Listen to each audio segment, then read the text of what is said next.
नमस्कार दोस्तों, स्वागत है एक बार फिर आपके अपने YouTube channel CTET study notes पर।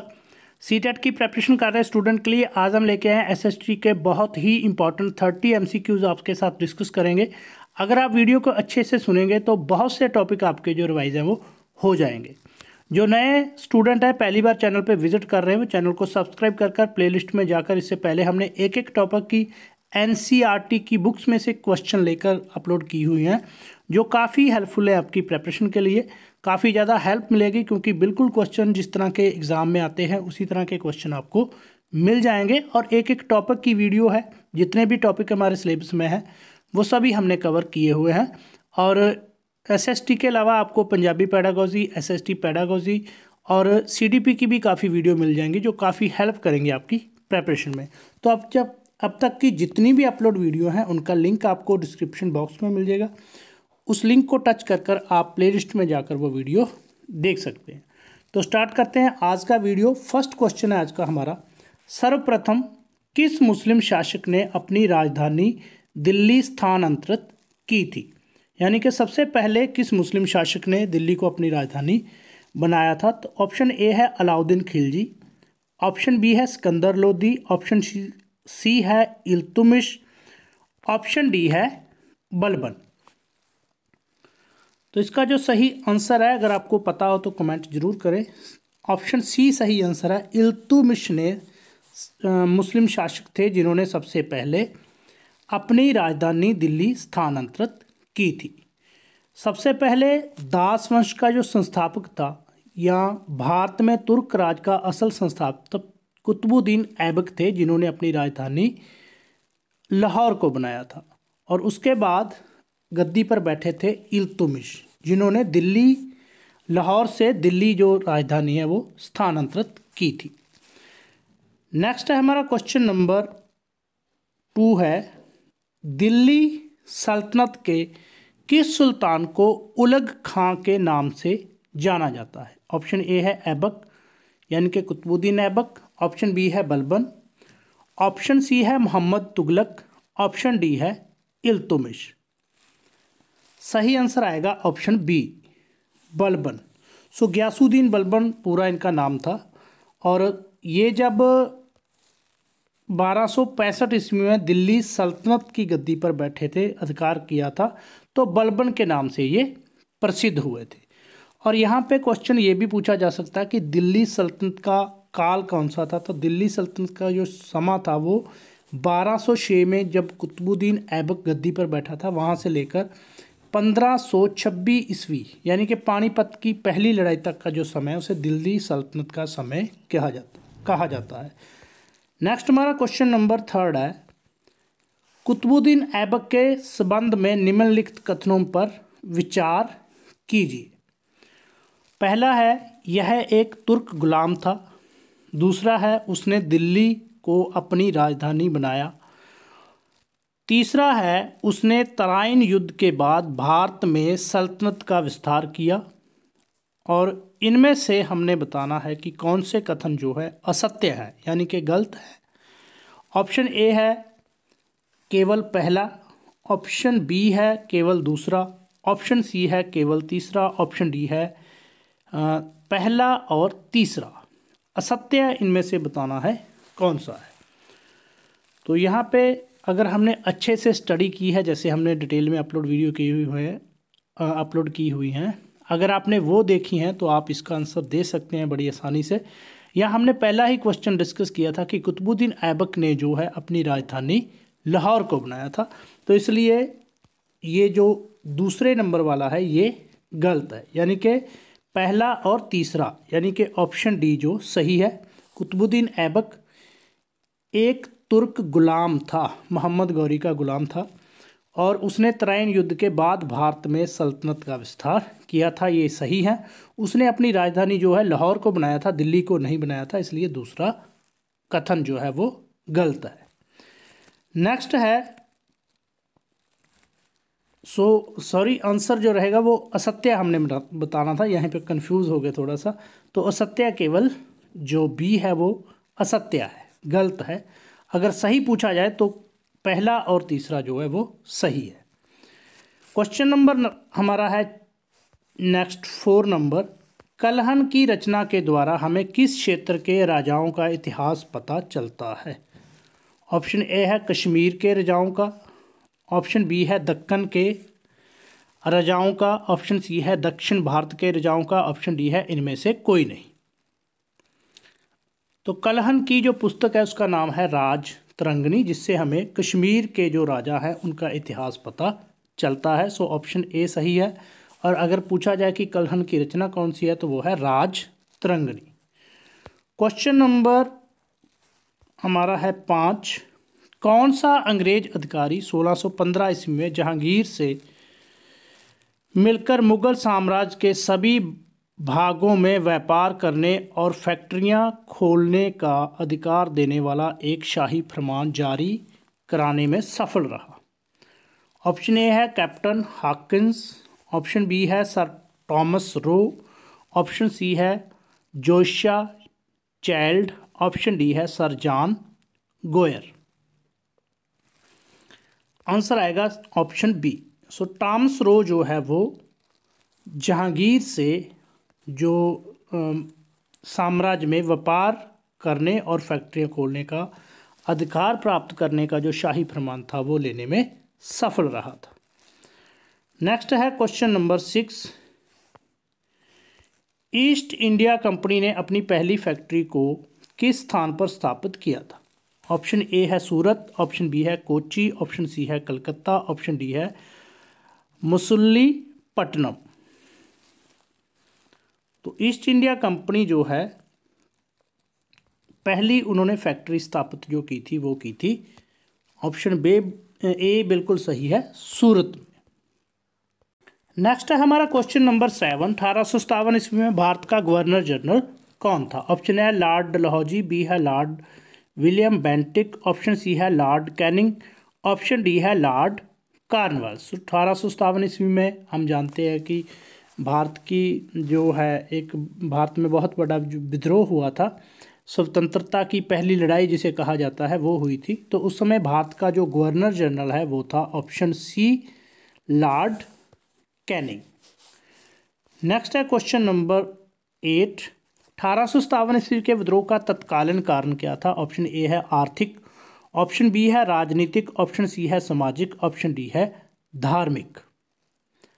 तो 1857 ईस्वी के विद्रोह के बहुत से आर्थिक, राजनीतिक और सामाजिक धार्मिक कारण थे और तत्कालीन कारण जो था वो था ऑप्शन डी धार्मिक, क्योंकि हम जानते हैं कि चर्बी वाले जो कारतूस दिए थे जिनको चलाने से पहले मुंह से जो है छीलना पड़ता था, तो उस पर जो गाय और सूर की चर्बी लगी होती थी, जिसके कारण जो हिंदू और मुस्लिम सैनिक थे उनकी भावनाएं बढ़ गई थी और ये एक तत्कालीन कारण बना था चर्बी वाले कारतूस जो 1857 ईस्वी का विद्रोह का, और यह है एक धार्मिक कारण था। क्वेश्चन नंबर 9, 1857 ईस्वी के विद्रोह का आरंभ कहाँ से हुआ था? ऑप्शन ए है लखनऊ, बी है मेरठ, ऑप्शन सी है नागपुर, ऑप्शन डी है झांसी। तो सही इसका आंसर है ऑप्शन बी, मेरठ में सबसे पहले जो है शुरू हुआ था 1857 ईस्वी का विद्रोह 10 मई 1857 ईस्वी को, 10 मई 1857 ईस्वी को। और इसका अगर पहला शहीद पूछा जाए तो वो थे मंगल पांडे। नेक्स्ट है क्वेश्चन नंबर 10, निम्नलिखित में से कौन सा सिंधु सतल समुद्र तट पर स्थित नहीं है? ऑप्शन ए है सुरकोटदा, ऑप्शन बी है लोथल, ऑप्शन सी है बालाकोट, ऑप्शन डी है कोट दीजी। सो समुद्र के किनारे पर तट पर इनमें से कौन सा सिंधु सतल स्थित नहीं है? तो सही आंसर आएगा ऑप्शन डी, कोट दीजी जो है वो समुद्र तट पर नहीं है। क्वेश्चन नंबर 11, सिंधु सभ्यता के बारे में कौन सा कथन असत्य है, गलत है? ऑप्शन ए है नगरों में नालियों की सुदृढ़ व्यवस्था थी, ऑप्शन बी है व्यापार और वाणिज्य उन्नत दशा में थी, यानी कि डेवलप था जो ट्रेड है, ऑप्शन सी है मातर देवी की उपासना की जाती थी, ऑप्शन डी है लोग लोहे से परिचित थे, यानी कि लोहे के बारे में जानते थे। तो इसका आंसर डी आएगा। डी जो है गलत है, क्योंकि सिंधु घाटी की सभ्यता थे, जो लोग थे वो लोहे से परिचित नहीं थे। नेक्स्ट है क्वेश्चन नंबर 12। किस हड़प्पा कालीन स्थल से प्राप्त जार पर चोंच में मछली दबाए चिड़िया एवं पेड़ के नीचे खड़ी लोमड़ी का चित्रांकन मिलता है, जो पंचतंत्र के लोमड़ी की कहानी का सुदृश्य है? ऑप्शन ए है हड़प्पा, बी है मोहनजोदड़ो, ऑप्शन सी है लोथल, ऑप्शन डी है रंगपुर। तो इसका जो सही आंसर आएगा ऑप्शन सी है, लोथल से मिला है। एक जार मिला है जिस पर चोंच में मछली दबाए चिड़िया एवं पेड़ के नीचे लोमड़ी खड़ी का चित्रण मिला है, वो मिला है लोथल से। Question number 13। निम्नलिखित में से कौन सी फसल हड़प्पा कालीन लोगों द्वारा उत्पादित नहीं की जाती थी? ऑप्शन ए है जौ, बी है दालें, सी है चावल, डी है गेहूं। इनमें से कौन सी फसल है जो हड़प्पा निवासी पैदा नहीं करते थे? तो आंसर आएगा ऑप्शन बी, दालें जो है वो नहीं उगाते थे, जौ चावल गेहूं की खेती करते थे। Question number 14। सबा और सम्मति प्रजाति की दो पुत्रियां थी का उल्लेख किस वेद में मिलता है? ऑप्शन ए है ऋग्वेद में, बी है यजुर्वेद में, सी है सामवेद में, ऑप्शन डी है अथर्ववेद में। सबा और सम्मति जो हैं प्रजापति की दो पुत्रियां थी, इसका उल्लेख जो मिलता है वो मिलता है ऑप्शन डी अथर्ववेद में। नेक्स्ट है क्वेश्चन नंबर 15। भारत के राज चिन्ह में प्रयुक्त होने वाले शब्द सत्यमेव जयते किस उपनिषद से लिया गया है? ऑप्शन ए है मुंडक उपनिषद, बी है कठ उपनिषद, सी है ईश उपनिषद, ऑप्शन डी है बृहदारण्यक उपनिषद। आंसर आएगा ऑप्शन ए, सत्यमेव जयते जो शब्द है जो हमारे राष्ट्रीय चिन्ह में है वो लिए गए हैं मुंडक उपनिषद में। नेक्स्ट है क्वेश्चन नंबर 16। वैदिक योगीन सभा क्या थी? ऑप्शन ए है गांव में वास्तविक लोगों की संस्था थी, ऑप्शन बी है राज दरबार होता था, ऑप्शन सी है मंत्री परिषद थी, ऑप्शन डी है राज्य के समस्त लोगों की एक राष्ट्रीय सभा थी। सही आंसर आएगा ऑप्शन सी, सभा जो है वैदिक युग में एक प्रकार की मंत्री परिषद थी। Question number 17। चरक संहिता नामक पुस्तक किस विषय से संबंधित है? ऑप्शन ए है अर्थशास्त्र, ऑप्शन बी है राजनीति, ऑप्शन सी है चिकित्सा, ऑप्शन डी है धर्म। तो चरक संहिता का जो संबंध था वो था चिकित्सा से, यानी कि डॉक्टरी से इसका संबंध था। Question number 18।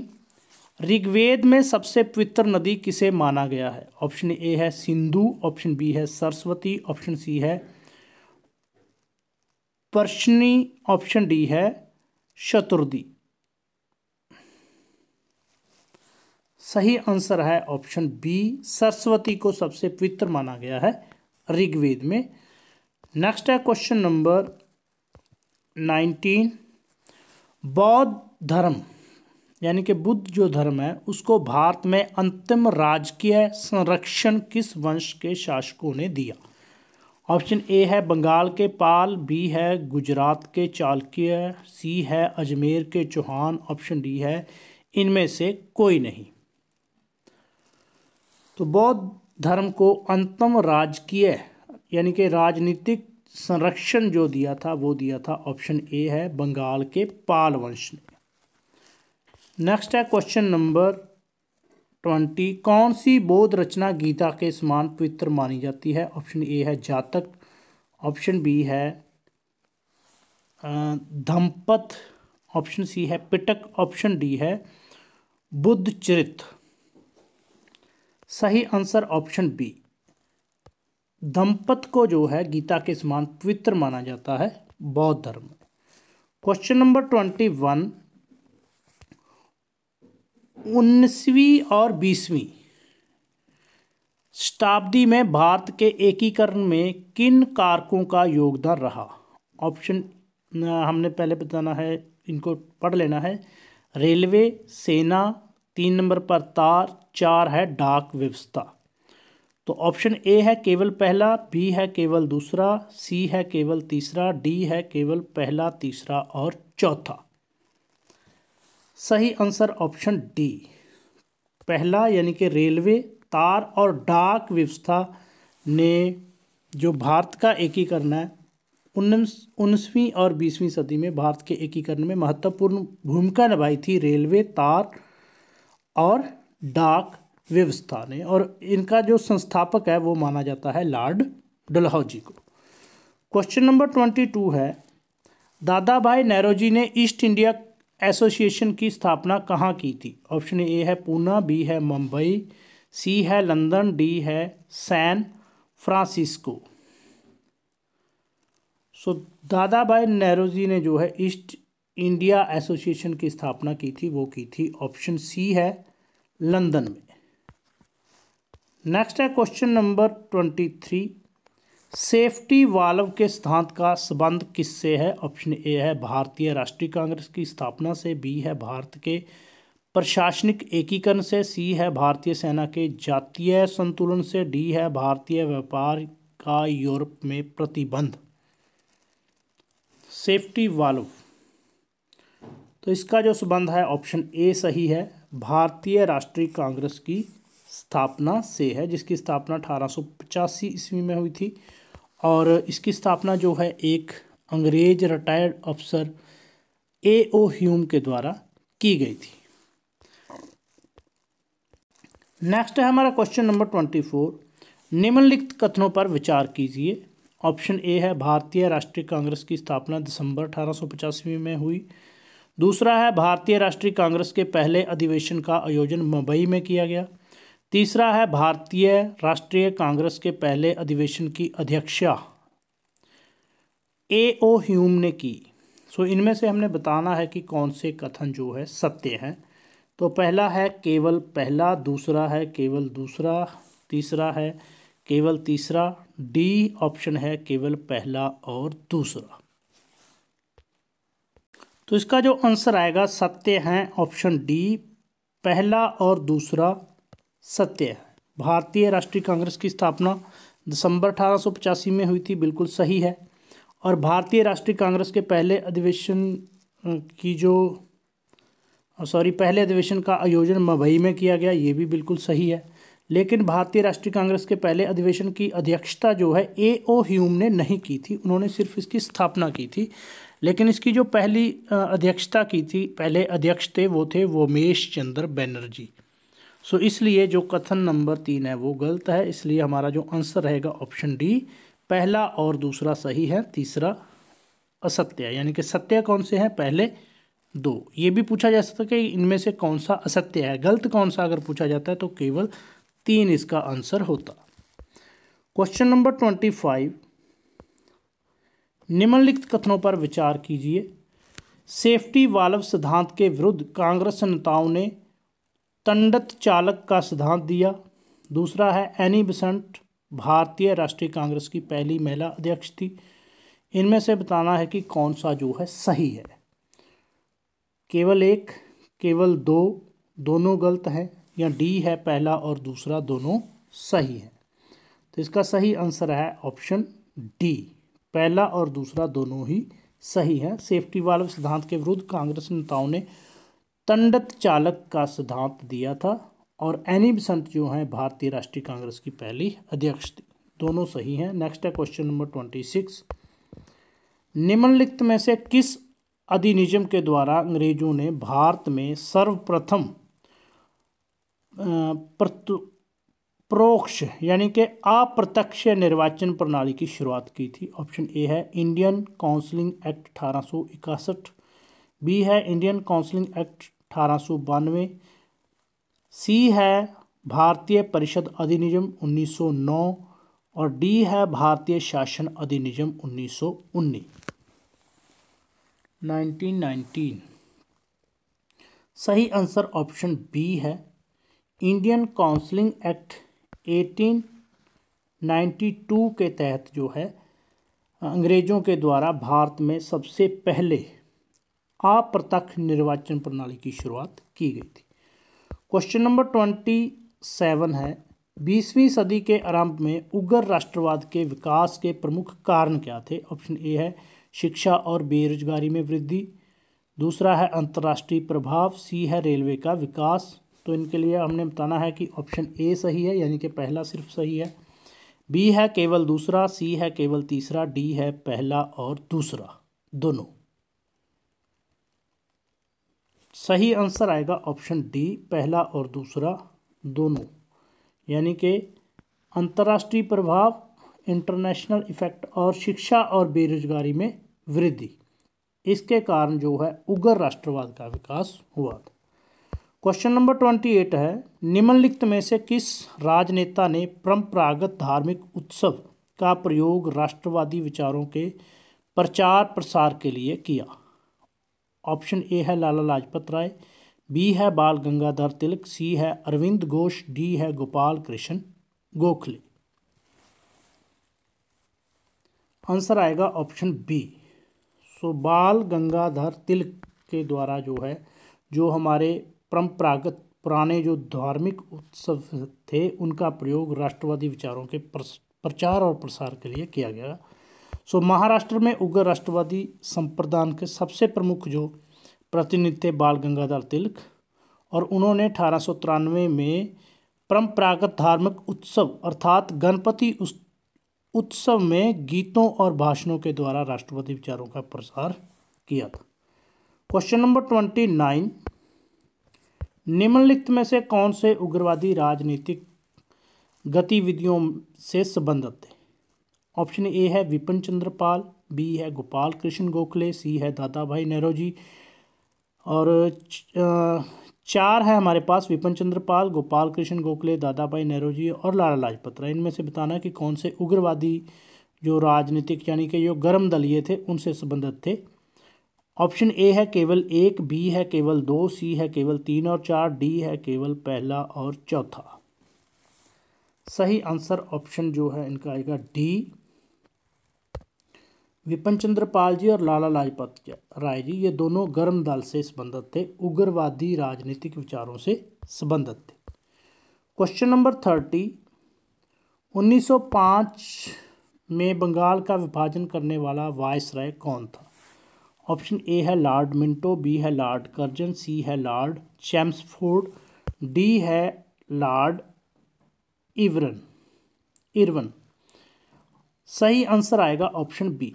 सो लॉर्ड कर्जन ने 1905 में बंगाल विभाजन किया था, और 1911 में ये जो विभाजन है वो रद्द किया गया था। और कई बार क्वेश्चन आ जाता है कि इस विभाजन का आधार क्या था, तो इसका जो आधार था वो था धार्मिक, यानी कि हिंदुओं और मुसलमानों को अलग करने के लिए बंगाल विभाजन जो वो किया गया था। तो ये थे आज के हमारे 30 इम्पॉर्टेंट MCQs थे। वीडियो अच्छा लगे तो प्लीज़ ज़्यादा से ज़्यादा शेयर लाइक करें, और ज़्यादा से ज़्यादा शेयर करेंगे और लाइक करेंगे, कमेंट करेंगे तो इसी तरह की और वीडियो भी आपको मिलती रहेगी। और इससे पहले जितनी अपलोड वीडियो हैं उनको आप देख सकते हैं चैनल को सब्सक्राइब कर प्लेलिस्ट में जाकर, जिसका लिंक है डिस्क्रिप्शन बॉक्स में। So thank you for watching the video.